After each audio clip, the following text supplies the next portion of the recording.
Today we're going to be talking about the steel long products market outlook. As you probably remember, in January 2020, we expected the year to be very good. We expected the growth to be 3.3% in 2020. Then the forecasts have been revised twice already, and expectations are going down. In April, we expected the economy to drop by 3%. And the latest forecast in June 2020, as you can see, we expect the world economy to go into recession with minus 4.9%. The economies which are going to suffer the most during this recession are going to be the advanced economies. We expect them that the GDP in advanced economies will decrease 8% in 2020. Emerging markets, which will perform much better, with expected reduction in GDP of only 3%. As you can see, all these projections are based on V-shaped recovery.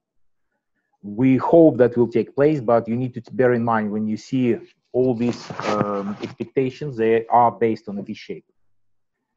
So if we look at the GDP prospects per area, we will see that the worst hit is a European area.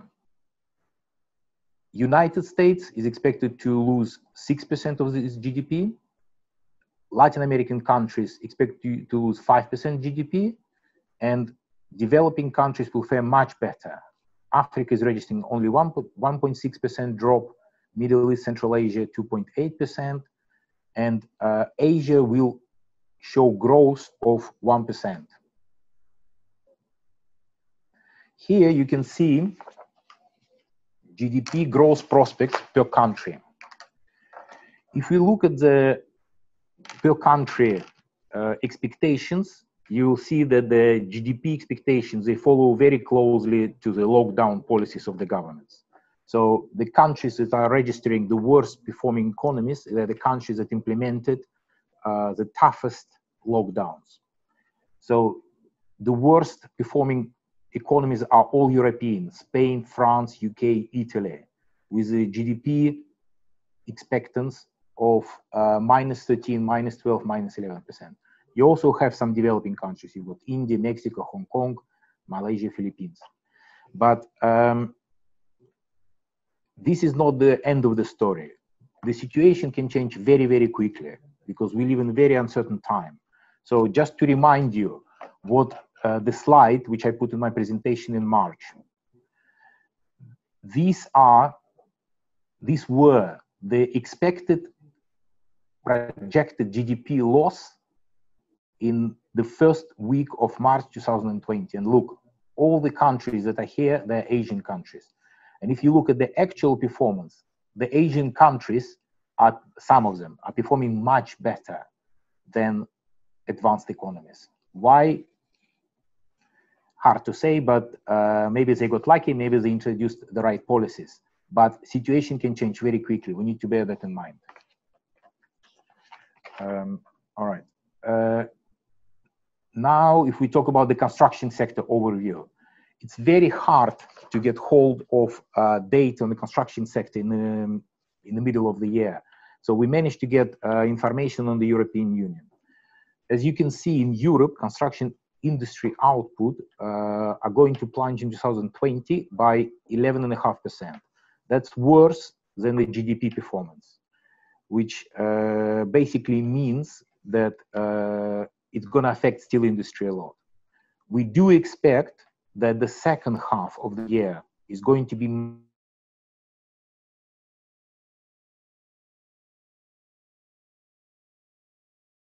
revival in the projects this autumn, for example, and we expect that the European construction sector will perform really well until January, February 2021. It's it's a big question what will happen afterwards, because what are we going to build? Are we going to build new commercial centers? Are we going to build new office blocks? Are we going to build infrastructure, or are we going to stay only with apartments? So it's a big question, which unfortunately we don't have answers yet. If we look at the construction sector overview per country, the worst performing countries in Europe were United Kingdom, Spain, Italy, France. We do expect all the European Union countries to revive very quickly. United Kingdom will help. What will help United Kingdom is HS2 mega train project. That's a big hope for United Kingdom at the moment. All right. If we move to the steel industry overview. So we only have data so far for 2019. In 2019, global steel output has increased by 2.9%. Steel production has grown in China, India, and Middle East. We obviously don't have the figures yet. We expect that production will have to come down. How much is hard to say, but it will have to match the consumption. We do have numbers for expected steel consumption in the world. So world steel demand, as you can see, in 2019, we had 1.7 billion tons consumed of steel. Based on the numbers for the first half of the year, we expect that the world steel demand is going to go down to 1.6 billion tons.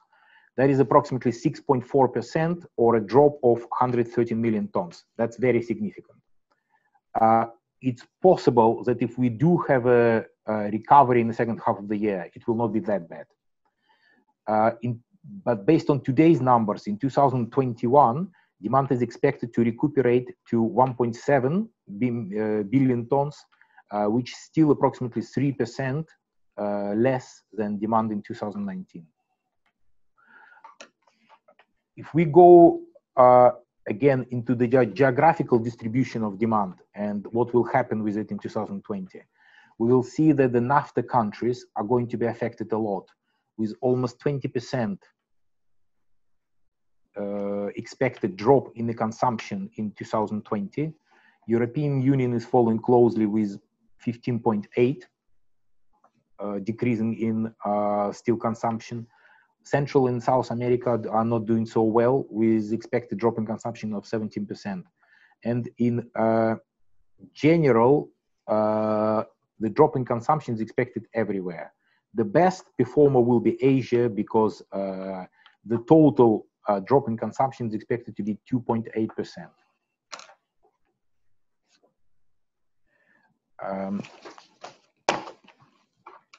As we all know, as we discuss all the time, what happens in China affects all of us at the moment. In 2020, Chinese government has implemented the biggest program ever of investment in the infrastructure. They're going to invest 3.75 trillion RMB into infrastructure. That is approximately $527 billion. That's a very big amount, and it's 90% more than the last year. And of course, as a result, as we can see here, the export of steel products to China is going down. So, for example, export of long products, we expect to be approximately 6.4 billion tons, which represents a drop of about 24%. And for flat products, we expect that China will export approximately 16 billion tons, 16.3, which is a drop of 16%. Majority of all steel exported from China remains in Asia and doesn't really influence the world.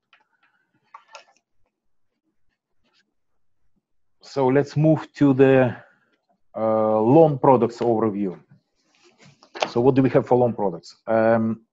In 2019, we had approximately 903 million ton of steel products was a total consumption in the world.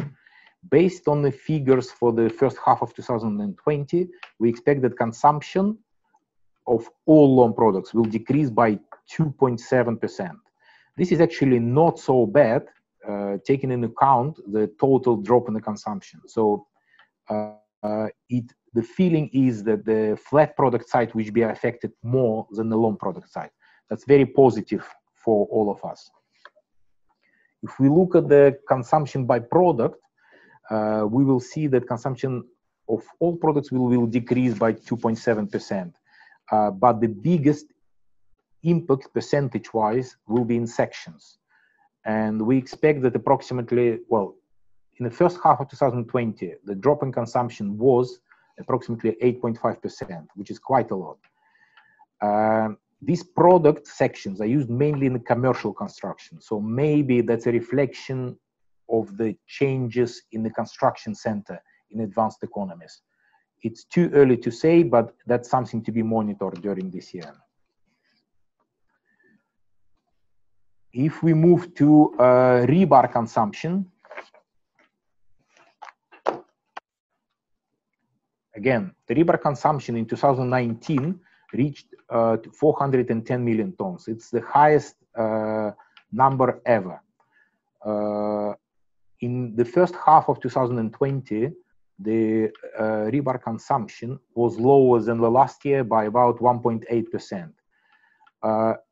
All the countries have been affected, apart from China, where the demand for rebars increased by approximately 4.7%, which in terms of tons, that's a lot of tons.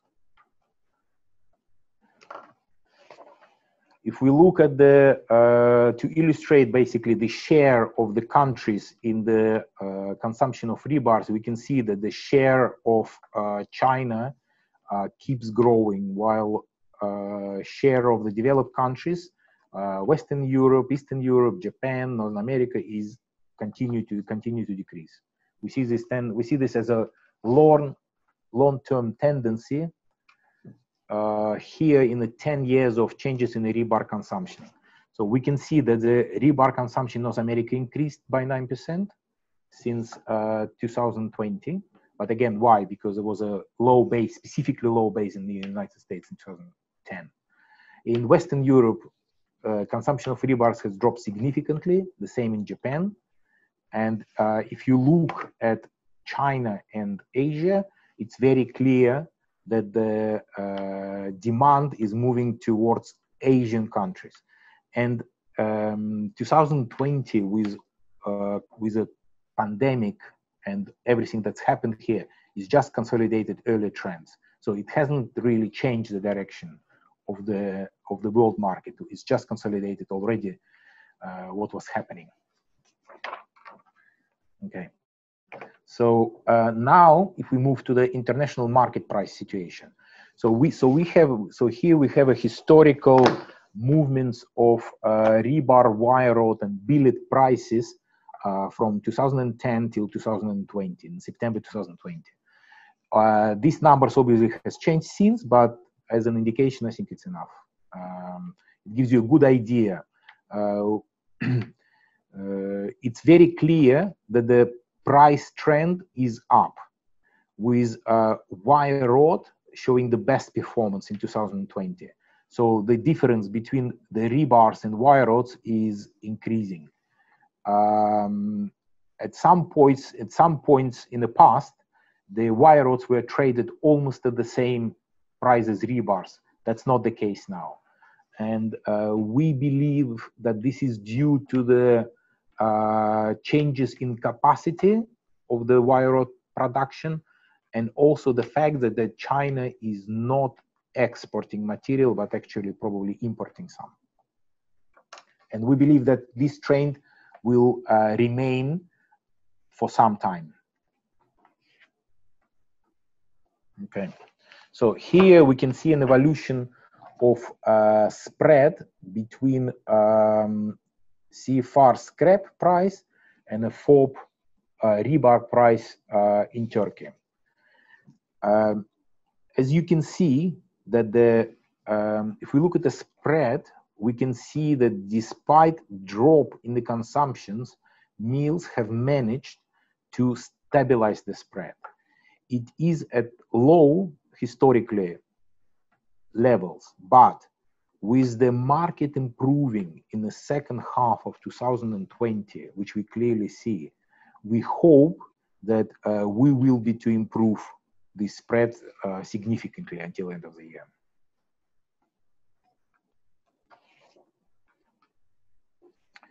And as a summary,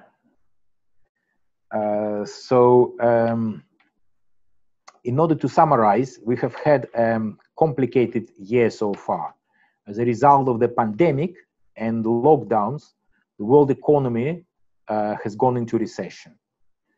Apart from pandemic and the lockdowns, we are also living through the process of advanced economies decoupling with China. There is a major supply chain reshuffling. And also this year is a year of the USA elections. All this creates a lot of uncertainties. And we have to cope with many uncertainties this year. Will we come back to the office work? When will we fly again? I don't know whether you've heard, but Singaporean Airlines have started flights to nowhere. So you board the flight in Changi Airport, you fly for 3 hours, and you return to Changi Airport. That is amazing, but obviously there is demand for that because people are missing international aspects of life. They're missing travel, they're missing flights, they're missing their normal life. Will there be another wave of pandemic in winter? We still have to wait and see for that. All of these, a lot of these uncertainties will probably will disappear if the working vaccine will be introduced. As you know, a lot of companies are working for that. So most probably, if the vaccine is introduced, the outlook for the economy will change very, very quickly to positive, in a positive way. In the result of all these changes, more steel consumption and production moving to Asia. And the driving force in the market, once again, is China, with its massive investment in the infrastructure. The mill spreads remain at historically low levels. Trend is stable on the falling consumption. But again, second half of 2020 looks better than the first half. We have all the reasons to expect the spreads to improve. Thank you very much for your attention.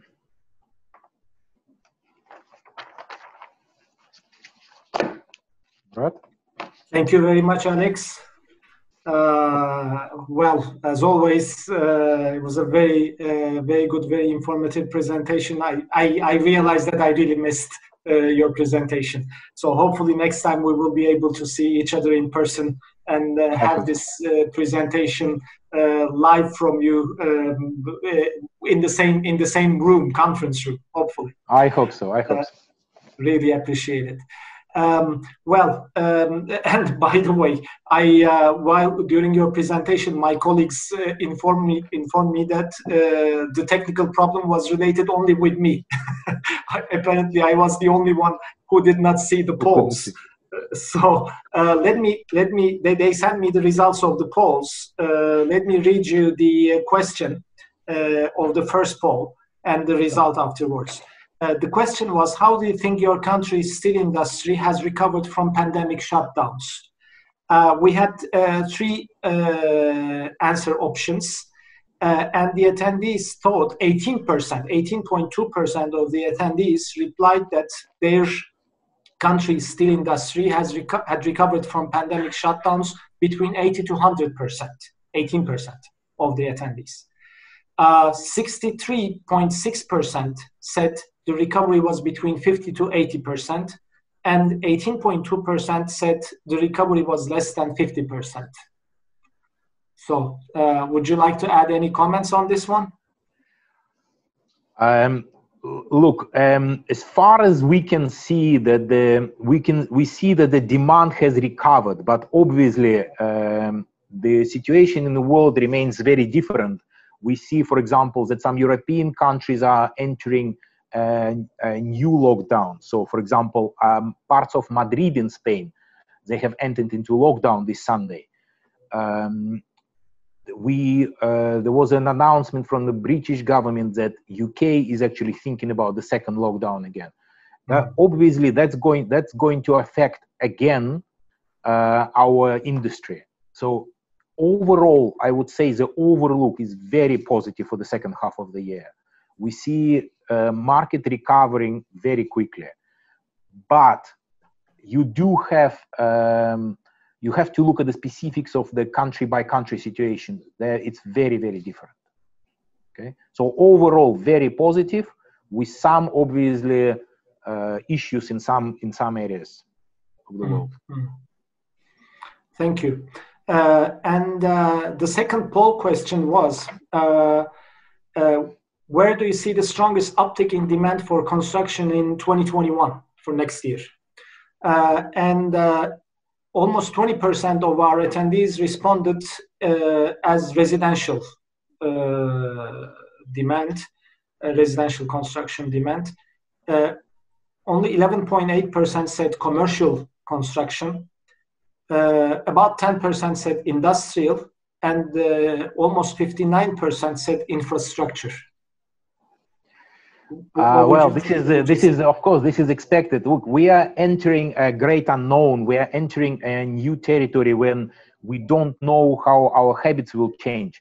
Like people are used to now working from home. Will people come back to the office? At some point, I expect that we do. But will we build new offices? That's not clear. That's not so clear. The same with commerce. We are used to buy everything on Amazon, or let's say on the internet. Will we come back to the shopping centers? I expect we will, but when? It's not that clear. And will you be building a new shopping center today? I don't know. And of course, the 60% of people expect, or 59% of people expect that we have to build infrastructure. This is actually very, very true. For example, in the one thing can change the whole world consumption if the United States implement the infrastructure program building. In my last presentation, I gave, for example, information that the average age of infrastructure in New York is 90 years old. And for example, the latest fires in California were caused by collapsed pillar for the electric lines, and the hook that was attached, iron hook that was attached to it, it fell and created a sparkle which caused those big fires. Okay, that's I read. Okay. Do you know how old that pillar and that iron hook was? They were 100 years old. Really? Wow. Yes. Yes. So United States, they need to invest in infrastructure, and they're not doing it. So just if they do it, that can give such an impetus in the international market that we will hopefully all enjoy and share part of it. So I do share completely expectations of 59% of the participants that the infrastructure investment will be the most important topic in 2021. Hopefully, we all expect that. Thank you. Now, ladies and gentlemen, we will proceed with the Q&A session. As I mentioned earlier, the Q&A feature is on the right-hand side of your screens. Please go ahead and type your questions if you have any. Let me quickly read the first question I have received, Alex, for you. The question is, rebar prices did not plunge during the pandemic like other steel products, like flats. Beside the backing of a resilient construction sector, what other aspects of the rebar market has helped keep prices afloat? What do you think? It's a tough question. So I think that the answer is probably it's a composite answer. So first, the rebar mills, they are electric arc furnace mills, and they operate on a very tight margin, which is decided by the scrap prices. And pandemic created a situation of actual scrap shortages, as we all remember. So there were no scrap collection. A lot of industries stopped in the advanced economies, which means that there were no industrial collection. And because of the lockdown rules, there were no collection of scrap, let's say door to door, or from the usual collection from people, from population. So that put pressure on the scrap prices.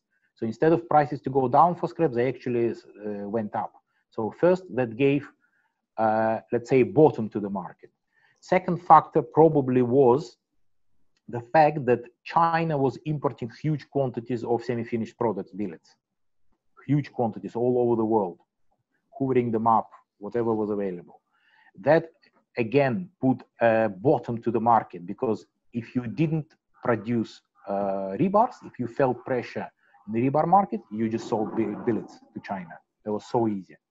So I would say that those two were main factors for the rebar prices to remain stable during first half of this year. Maybe there were some other factors, but I think those two were most important. Okay. Thank you. That question was sent in by my colleague, Katie Memmel. Now, this question is sent in by Michael Setterdahl. You know him very well. He's asking about the Spanish rebar consumption in 2008, 2010, 2020. He requests a comparison. What would you say? Look, it's Michael knows how to ask good questions.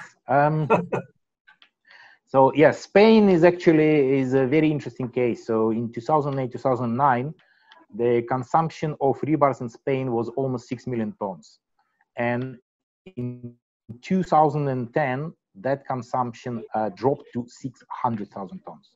Since the consumption is recovering, but it will never again be 6 million tons. So we're probably going to have this year about 1.2 million tons consumption in Spain.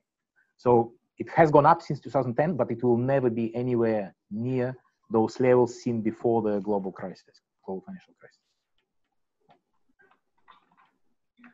Okay, thank you very much.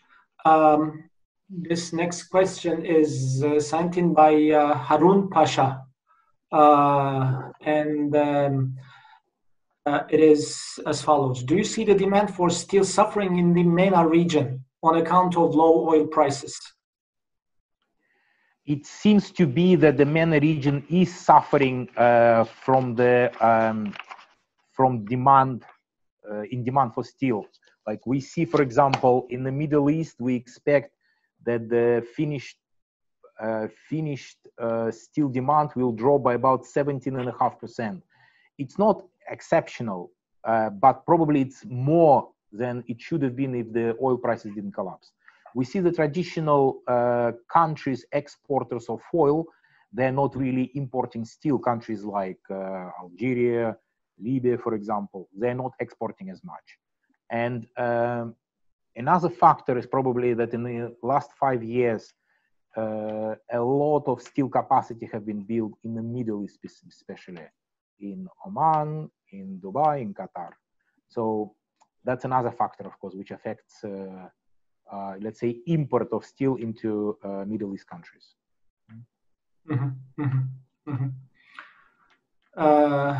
This next question is sent in by another very well-known colleague of ours, Phil Edmonds. He asks, Alex, you say the spread is historically low at the moment between scrap and rebar, which it is. do you expect rebar prices to go up or scrap prices to go down? We feel that the international rebar market, finished product market, is recovering, especially with wire rods.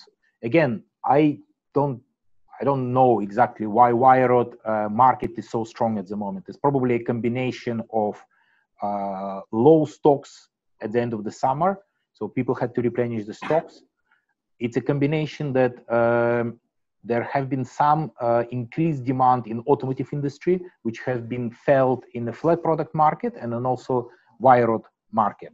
And it's probably also another factor is that there were some capacity idled, especially in Europe, during the first half of 2020. And it's not easy to bring that capacity back up because those were the blast furnace mills that stopped producing. So all of that probably created a perfect storm, which helped for the wire rod market to grow a lot. And as a result, wire rod market is pulling the rebar market. So you can't say that there is a huge growth in demand in the rebar market, but slowly the rebar prices and in general the purchase of rebar is growing as well. So we believe that until end of the year we will see more price increases for the finished products. Thank you very much, Alex. One last question, if you allow me. And this is sent in by one of our Turkish colleagues. The question is, if you'd like to comment on that, any further expectations from Chinese authorities and investors to keep investing, like building steel mills, in neighboring countries, i.e. Philippines, Indonesia, Vietnam, Cambodia, etc.? Not sure if you'd like to comment on this one. Yeah, it's hard for me to comment on the specifics. It's obviously they are trying to do it. I don't think it's a government policy, but it's natural for them to try to go to another country, as we've seen exactly with the countries that were mentioned by your colleague. They are expanding. We, for example, before the Libyan war, there were Chinese mills in Libya, for example, in Egypt, producing angles, rebars, obviously not good quality, but we have seen this. Recently it stopped, but whether they're going to go and build big giant mills, it's very hard to say. I'm not able to, I don't have any specifics. I don't know. Thank you very much, Alex, for sharing your expertise with us today and for your time answering all these questions and so on. As always, it was great to see you. Please take good care of yourself and hope to see you soon in person. Thank you very much, Murat. It was an absolute pleasure. Thank you very much. Thank you.